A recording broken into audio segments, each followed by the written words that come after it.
Welcome everyone, প্রত্যেককে স্বাগত জানাই এমএলটি সাকসেস পয়েন্টে। আজকে আমরা যেটা আলোচনা করতে চলেছি, এমস এর পক্ষ থেকে গতকাল 18/6/2026 তারিখে তোমাদের একটা নতুন নোটিশ আপডেট করেছে, যেখানে ডিএমএলটি এবং বাকি এমএলটি এবং বাকি যে সমস্ত পোস্ট রয়েছে, যেমন ওটি, ফার্মাসিস্ট এবং বাকি যে সমস্ত ডিপার্টমেন্টগুলো রয়েছে, সেগুলোর নতুন সিট অ্যাড হয়েছে, নতুন সিট ইনক্রিজ হয়েছে।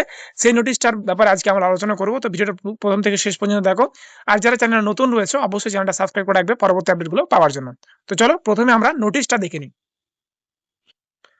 দেখো, এই নোটিশটা all India institute of medical science, যেটা নিউ দিল্লি থেকে প্রকাশ হয়েছে 18/6/2026 তারিখে।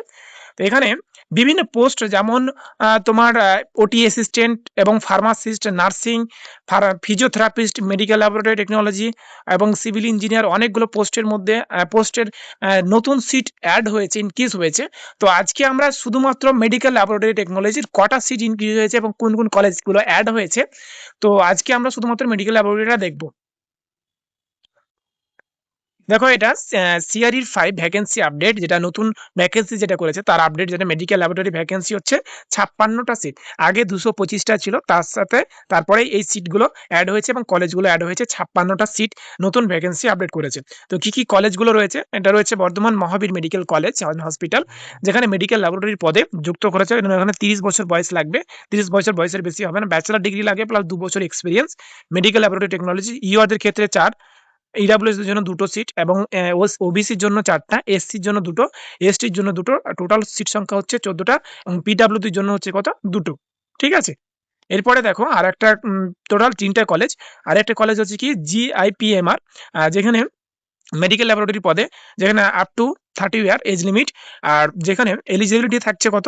Bachelor degree medical laboratory science, medical laboratory technology বা MLT, blood banking, 2 year experience. 2 year experience লাগবে। ইউআরদের জন্য 5, ইডাব্লিউএস এর জন্য 1, ওবিসির জন্য 4টা, এসসির জন্য 3টা, এসটির জন্য 3টা। টোটাল 16টা সিট রয়েছে এবং এক্স সার্ভিসের জন্য 3টা, পিডব্লিউর জন্য 1টা।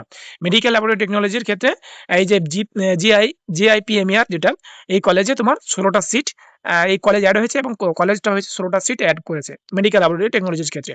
এরপরে দেখো আরেকটা সিট, আরেকটা কলেজ রয়েছে যে এইমস ভতিন্দা, যেখানে সিনিয়র টেকনিশিয়ান চেয়েছে, যেখানে তোমার BSc medical laboratory technology eligibility লাগবে।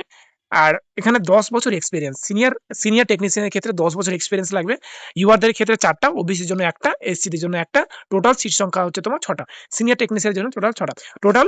এরপরে দেখো যে টেকনিশিয়ান ল্যাবরেটরি এজ লিমিট, দেখো এজ লিমিট হচ্ছে 30 বছর। 30 বছর age limit, bachelor degree medical laboratory technology আর laboratory science, 2 year experience, 100 bed hospital. ঠিক আছে? যে তোমাকে 2 বছর এক্সপিরিয়েন্স লাগবে। ইউআরদের ক্ষেত্রে 3টা, ওবিসির জন্য 1টা, এসসির জন্য 1টা। টোটাল সিট সংখ্যা হচ্ছে 5টা ভ্যাকেন্সি। ঠিক আছে? জুনিয়র মেডিকেল ল্যাবরেটরি টেকনোলজির জন্য আবার অ্যাড হয়েছে কত? যে 18 থেকে 27 বছর বয়স হতে হবে। 10+2 ডিএমএলটি প্লাস ফার্স্ট ইয়ার, প্রথম ইয়ার মানে 1 বছর এক্সপিরিয়েন্স লাগবে। 100 বেড হসপিটাল অথবা 10+2 সায়েন্স বা বিএসসি এমএলটি বা বিএমএলটি। ঠিক আছে? হয় তোমাকে ডিএমএলটি 1 বছর এক্সপিরিয়েন্স লাগবে, না হয় 10+2 বিএমএলটি লাগবে। বিএমএলটির জন্য কোনো রকম এক্সপিরিয়েন্স চাইনি এখানে। ওবিসি তোমার টোটাল ইউআরদের জন্য রয়েছে 6টা, ওবিসির জন্য 3টা, এসসির জন্য 1টা, এসটির জন্য 1টা। টোটাল 11টা সিট রয়েছে। এরপরে দেখো ল্যাব অ্যাটেন্ডেন্ট গ্রেড 3, যেটা পে লেভেল 2। এজ লিমিট যেটা দেওয়া আছে যে বিটুইন 18 থেকে 27 বছর বয়স হতে হবে। এলিজিবিলিটি হচ্ছে কত?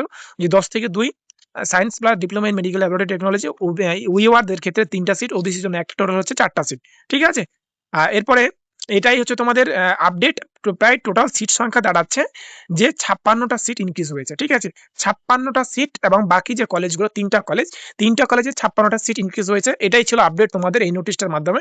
তো ভিডিওটা ভালো লেগে থাকলে অবশ্যই লাইক করে দেবে, চ্যানেল নতুন থাকলে অবশ্যই সাবস্ক্রাইব করে রাখবে পরবর্তী এমসিআর এর আপডেটগুলো পাওয়ার জন্য। Thank you.